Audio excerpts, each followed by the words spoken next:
Today on Xplay, we explore the frontier of Nintendo's 2022 releases and uncover a new spaceship combat title in the far reaches of Steam. If we find a derelict spacecraft, who wants to bet it's Metroid Prime 4? It's game time.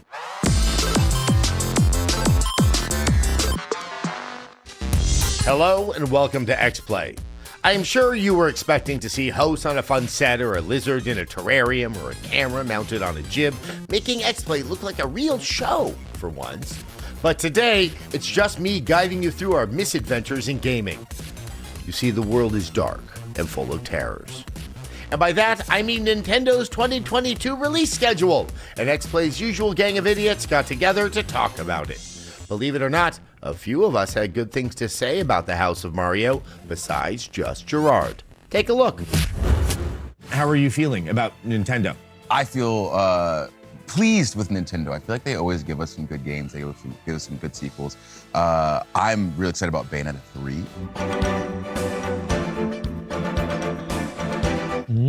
Bayonetta is a game that you can just turn on and mindlessly hack and slash my way through everything, and so I'm losing my mind about that. Yeah, I actually went back and started playing Bayonetta again out of excitement for Bayonetta 3. I think the question is, it's been so long since Bayonetta. Yes, Bayonetta 2 came out on the Wii U, so I don't think it's been a overly played game that's out there. Do you guys think that it's going to resonate with like all the young kids that maybe what's up with the lady in the hair and the naked and the glasses? I'm not sure if that's maybe you guys have a different take. I don't think that's the core demographic for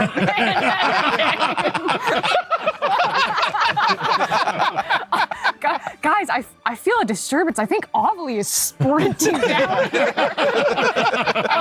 No, Ovely, so they're announcing Bayonetta 3 along with also releasing replicas of Bayonetta's weapons. Have you guys seen this? Yes. Ovely just spent like $2K on collecting all of these replica weapons, and I think that's exactly the demographic that Bayonetta falls into. It's your hardcore anime weebs, it's your hardcore Bayonetta fans, and it's the people that probably shouldn't be allowed within 500 feet of a school. I think the third time's the charm with Bayonetta 3. If we look at the original release of Bayonetta, it was a new IP, so like, you know, it's always gonna struggle. Then the second one came out, it was on the Wii U, correct, when it first launched, so I mean, kind of didn't have a big audience there.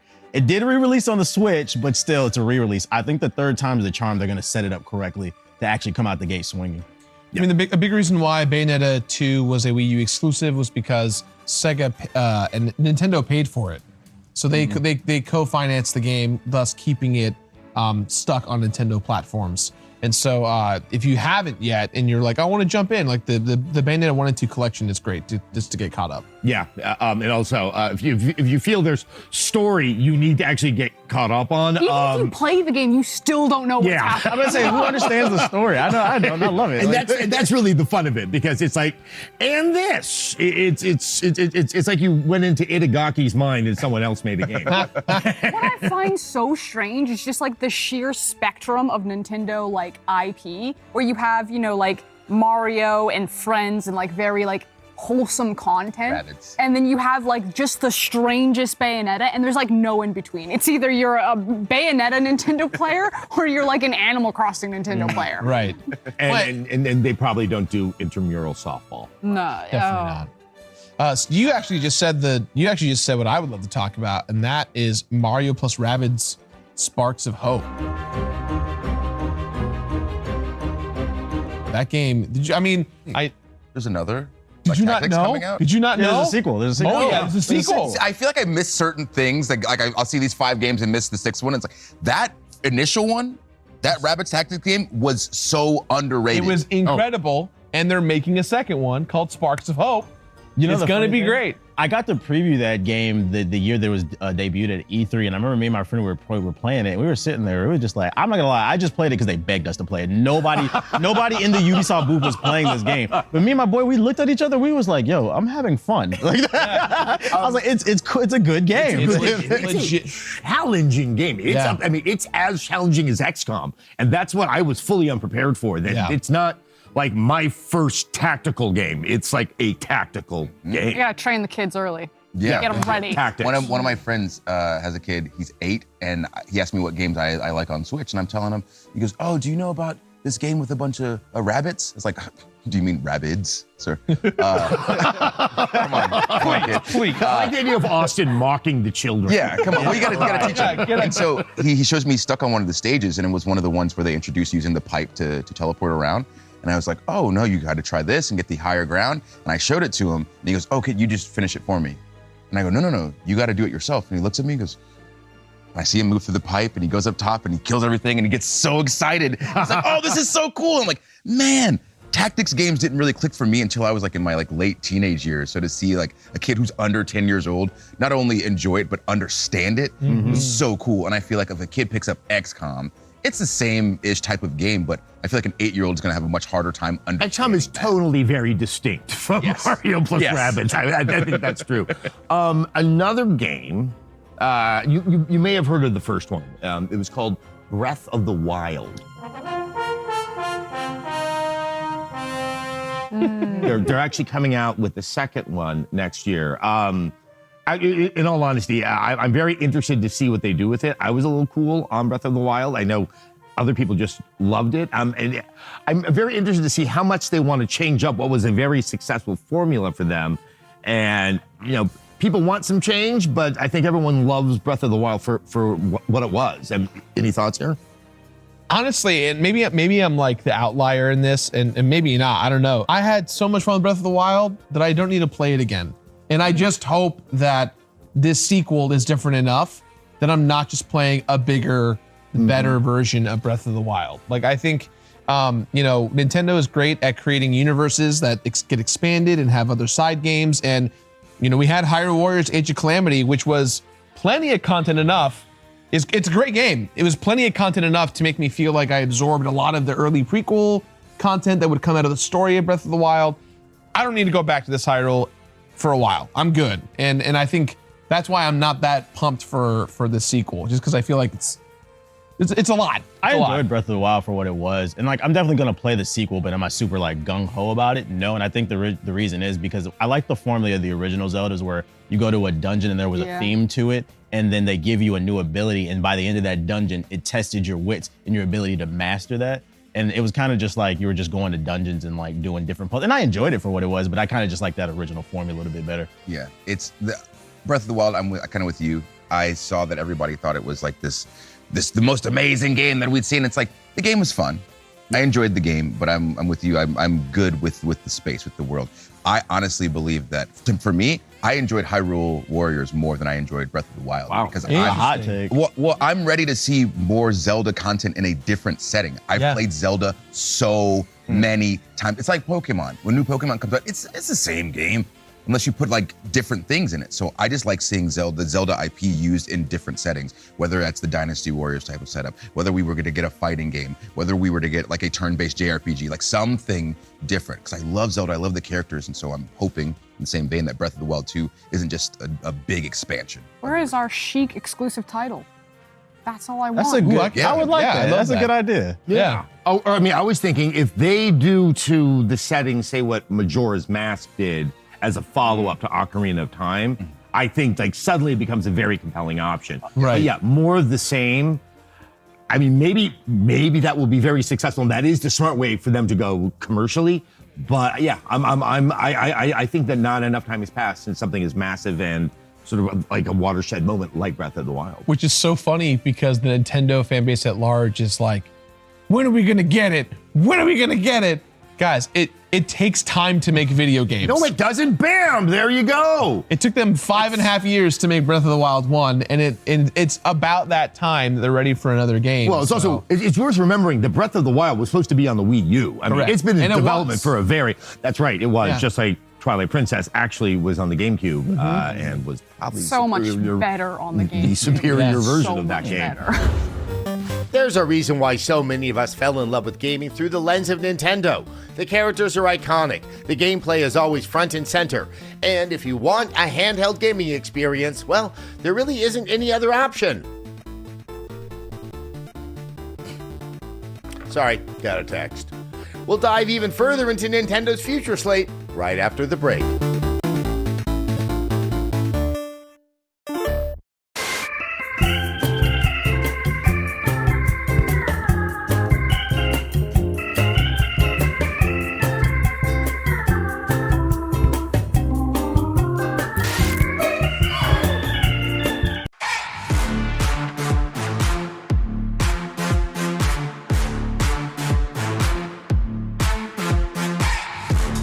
At SteelSeries, we make the headsets, mice, and keyboards that the world's best gamers win the most with.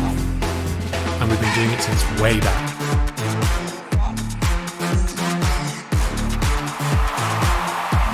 It's up to you how far you go, but whatever you do, go for glory.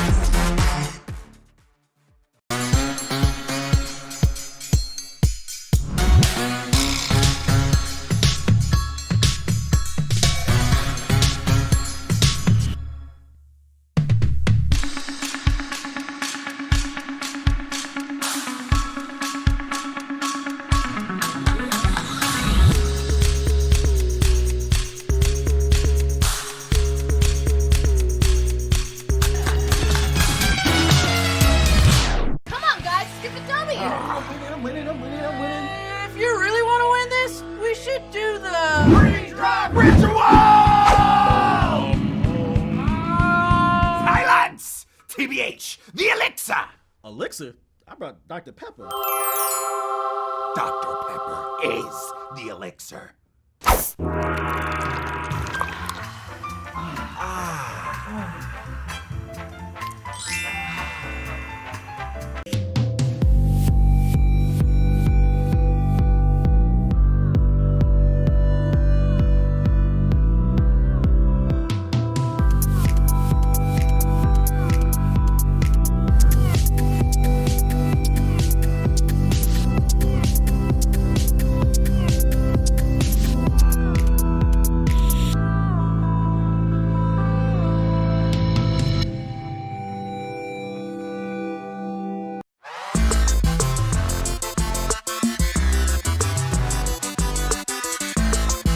Welcome back to Xplay. Hosting an episode solo is giving me real John Oliver vibes, or maybe it's Ebenezer Scrooge hunched over his ledger late into the night. Maybe by the end of the show, I'll rush to the window and throw open the shutters and shout to a passing street urchin, "You there, boy? What variant is it? Am I too late to get Omicron?" You'll just have to stay till the end to find out. Until then, here's more Nintendo.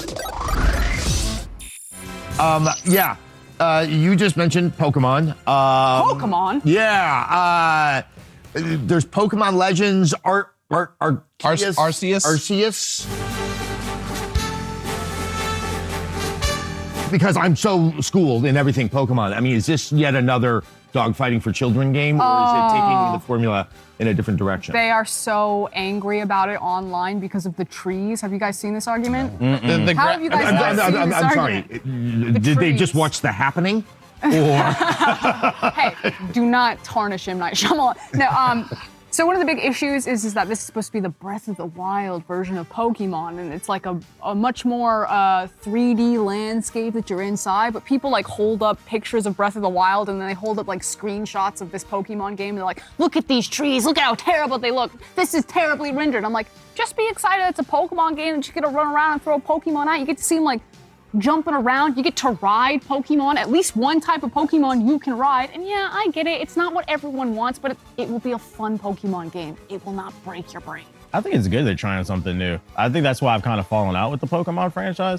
It's kind of been the same thing since Red and Blue, since I've been a kid. It's just they add more Pokemon, a new little story, but I mean, like, we get it, you know, fire beats grass, like, it's like, it kind of got tired to me, so them trying something new, am I super excited about it?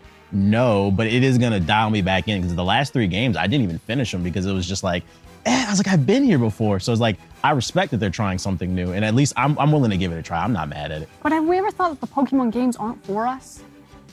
Whoa. That too. That might be the reason. Because with that idea of like, kind of like we said, it's essentially like the same kind of game. Like maybe once we play Red and Blue, our generation was done. They're like, okay, where's the next crop of like 12-year-olds? Yes. This is how we view Pokemon games. Like, you didn't change anything. It's just the new, and it's like, it's not for you. I just don't feel inspired to catch them all anymore. And I think that's because like I'm older, but like you said, I remember when I was a kid, I remember they were putting VHS tapes in the mailbox, and they were like, yo, there's this thing called Red and Blue version coming, and they were hyping it up. There was this TV show and the USB cable so you could play with your friends. Like by the time the game came out, like I was like brainwashed as a kid, and I was super excited. And now I'm a little bit older. It's like you kind of start to see those patterns, and it just doesn't do it for me. But I commend them because they're actually trying something new. I'm not mad at it. Yeah. Because it's actually going And I think that's the best way to look at these things, because there's so many people that get on, whether it's the internet or go to conventions and are just like, murderously angry about this. Why didn't they do this in the game? Like, bro, it's a video game. We can relax. And like Ross says, it might not be for you. Yeah. Just play something else if you're so mad about it. Yeah. I do want to try and share the perspective as a Nintendo ambassador online, if you will, that is considered a shill to many. Keep your caps locks to yourself. No, the thing I will say, and a place where I understand where the frustration comes from when it comes to the design, look, and aesthetic of Arceus, of what we got with Brilliant and Shining, the new ports of Diamond and Pearl, and even with Sword and Shield, is that the Pokemon company, not the Nintendo proper company, the Pokemon company, is a multi-billion-dollar company. Pokemon is still one of the biggest franchises worldwide. And I think people are upset because, like, you have billions of dollars. You can make any game you want. You can spend all these great creative resources. And the thing that sells the most, Pokemon Sword and Shield was the most successful Nintendo Pokemon game to date based on the original formula. It was so successful, and it proved two things. One, people didn't care about the aesthetic, and two, people still love Pokemon. But the hardcore fans are like, it would be nice if the Pokemon games that we support every year look a little nicer. And if you look at Pokemon Snap that no one played, new Pokemon Snap, I played it.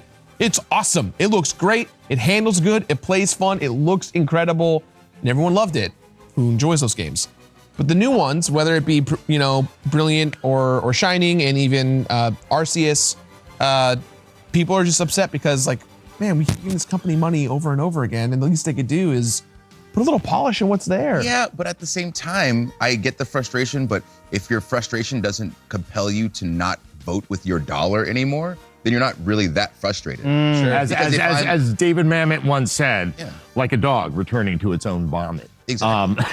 It's the thing. If I'm running a company that's making billions of dollars, Sure. and I see people online complaining about something, but I'm still making billions of dollars, clearly, like, they enjoy what I'm doing, Right. To that extent, which is the extent that I care about. So Yeah. I also thought those trees looked nice.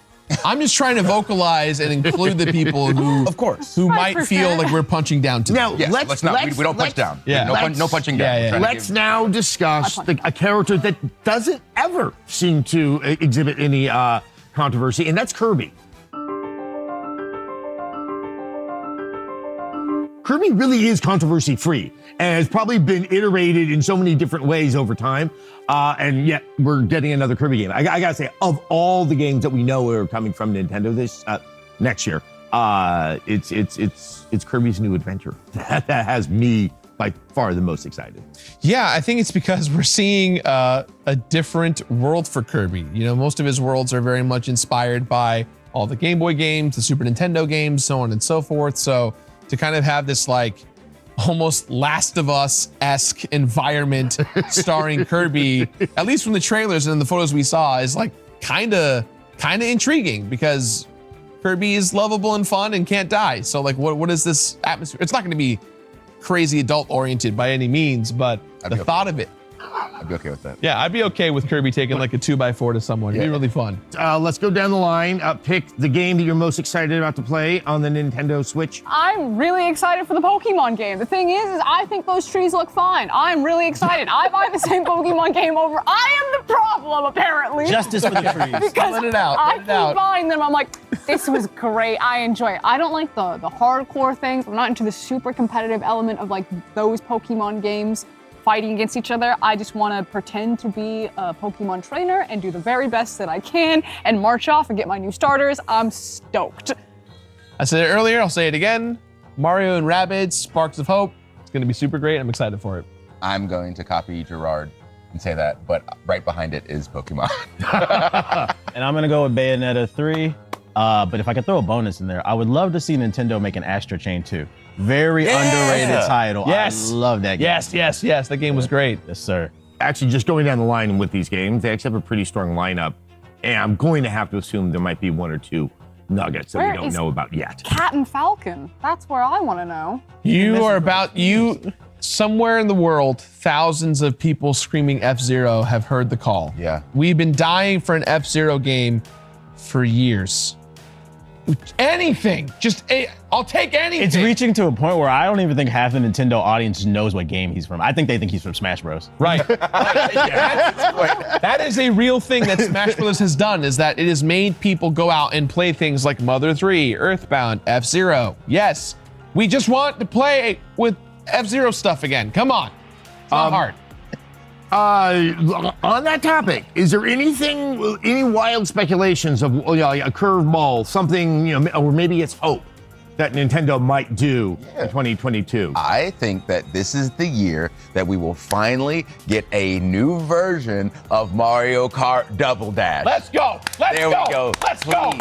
Please. The game speaks the truth. Something wild that I would want to see from Nintendo. I would just like to see them be more consistent. I personally feel like they've been kind of coasting the last couple of years. I mean, they put out Metroid Dread, but and this is from a personal standpoint. So like, I would just like to see them be more consistent with their game releases. I'm not looking for anything wild. I'm just looking for consistency. And Frosk, would you like consistency or F-Zero? A consistent F-Zero. So I'm really curious about the new Sonic game that was announced, because basically no one really knew. Is that a what it was. Nintendo exclusive? No. Oh, okay. But usually Nintendo and Sonic go hand in hand. And I know it's really weird to say that now. This is the world that we're in. Yep. I was a huge fan of the Sonic Adventure games, and I really want that new Sonic title, or if that's not what it is, I want a new Sonic Adventure game. I want that type of level design. I want small, kind of open world areas, if you will, to explore, to collect things, to build up your power. I would be super stoked if that came out. The funny thing about the Sonic Frontiers with it being open world, I heard people saying, oh, this is like one of the first open world Sonic games, and it's like Sonic Jam on Sega Saturn. Let's go. Oh my God. Sega Saturn propaganda. Oh my God. Had open world stuff, and so playing that, I feel like if they expand on that, because it had lots of cool things, like archival things, like, oh, this is how tall Tails is, that kind of stuff. So I hope that with this open world Frontier stuff, they have those modes in there to check out more information. So my wild prediction is the ever-rumored Switch Pro does exist. It gets announced alongside Metroid Prime 4, which can only be played on that console, and then things will burn. Yes. Society will burn. Yes. All right, everyone. Thank you so much for sharing your thoughts, even though, some opinions are wrong. I'm not going to name any names here. I think it's safe to say that's enough Nintendo for one episode. I love a good Splatoon sequel as much as the next TV host, but small doses is probably best. How about a stiff chase or a space combat eggnog before we go? We break down our first impression of the new game Chorus right after these corporate messages cloaked in holiday cheer.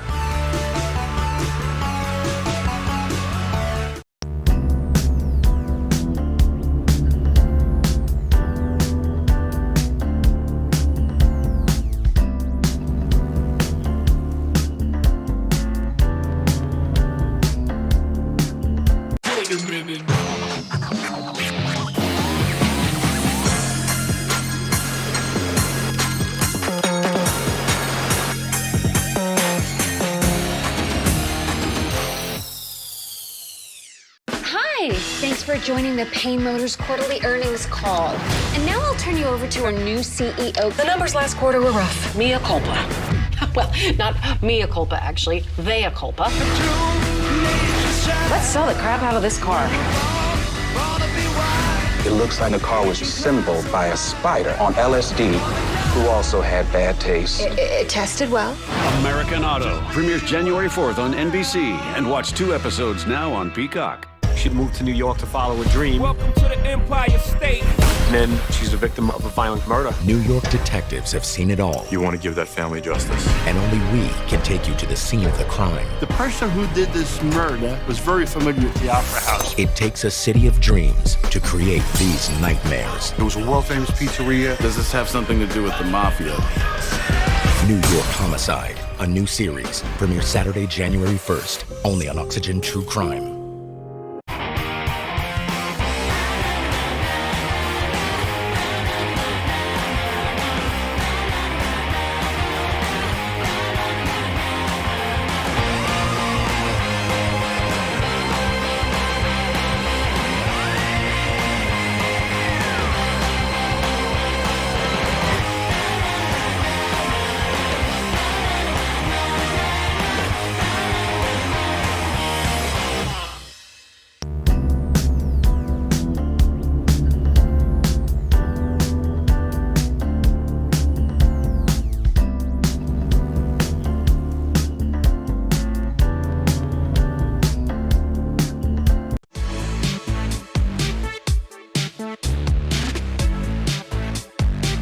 Welcome back to Xplay. Space is a cold, empty, unforgiving mistress, much like the cesspool.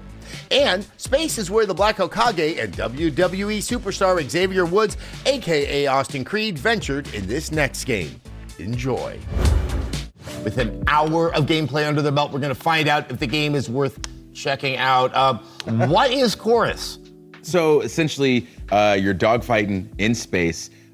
You've got some weapons you can go through. You've got upgradable shields. You can upgrade your HP. You've got your linear quests, your main missions, and then you've got your side quests as well. Gorgeous game, beautiful. Controls are kind of fun. So I think if I gave myself 2 or 3 more hours, it's either going to be I'm obsessed with this, I want to play it forever, or like, meh, I'm good. This was a fun thing. I have to ask, why is it called Chorus? That we don't know, because when we were streaming it, the TV's kind of far away, so we couldn't really hear the audio and get a gist for the story. So really, we could only speak on the gameplay, but And you don't even know if there were like multiple people singing in harmony. There were multiple people that would show up on the side and like talk to us, but I couldn't really tell what was going on. He was talking all in my ears. I couldn't tell. I've been there. But mechanically, it felt really smooth. The frame rate, that was the first thing that I noticed. Like it's very optimized. The controls are great. Combat, the shooting, it felt solid. It's just kind of hard to gauge in terms of what the story was going on. Did it play like Star Fox 64? It felt like Star. Yeah. Closest You could to do barrel rolls in it. Yeah, because the vibe I got was that it gave me like all ranged mode map control like Star Fox 64. Yeah. It's an open world space. That's it. Rather than just having to do a linear track. Yeah. And go through. But again, it just looks really nice. I think this game might have a little bit of a chunk to it because you got your upgradable things you can. I think that's the question I have with games of this type is, can it still pull rabbits out of its hat 4 hours later? I mean, a lot of Space Sim, it's like it kind of exhausts all of its gameplay options within the first few hours. I kept asking myself the same question, what would I get differently in the first hour compared to like 20 hours in or however long it is? And then also, I didn't like the fact that like it didn't seem like there was many weapons in the game. And maybe because it was only the first hour, but all we got was like a Gatling gun. I felt like it spent too much time in the tutorial. In the tutorial, all you did was collect battery cells. And you did that for like the first 30 minutes. And I'm like, all right, it's very easy to pick up. So I'm like, can we just get to the combat so I can but there's nothing like a get good more of the battery upgrades? cell. I'm all alkaline over here, excited. Yeah, so I think the tutorial could have been a little bit shorter so we can get more to the gameplay. Well, also tutorials, I think Uncharted 2 was really kind of like, broke the seal on this. Tutorials don't need to be limited. Like they're, or like not exciting. I think a great example of a recent tutorial is in Ghost of Tsushima when you're storming that beach to help your friends. Yes. And literally it would pause at moments and be like, all right, you need to learn how to do this. And then it continues you into the story. It got me excited like in the first hour. Yeah. And I don't think this game got me super excited about what it had to offer. Because like I said, we just collected batteries. In those situations, it's kind of hard to go out on a whim, especially when there's so many other games to play. It's kind of like streaming, watching shows now. If a show doesn't get me in the first like 2 or 3 episodes, like I'm out. TBH, what on our unique, unheard of 60 minutes to score voting scale, what would you give this? I put it in the middle. It's a good game, but it's kind of like, I would define it as like a back burner game in a sense. I would play this depending on when it came out. Like if this was February when all those games are coming out, it'd be put on the back burner. But because there's nothing to play right now, I'm more inclined to try it. So I'm in the middle. All right, well, thank you again, Black Hokage, Austin, for going and playing a game so the others don't have to. That's our show. We didn't quite reach the heights of manic shut-in status, although I do feel like my fingernails grew a little bit faster than normal.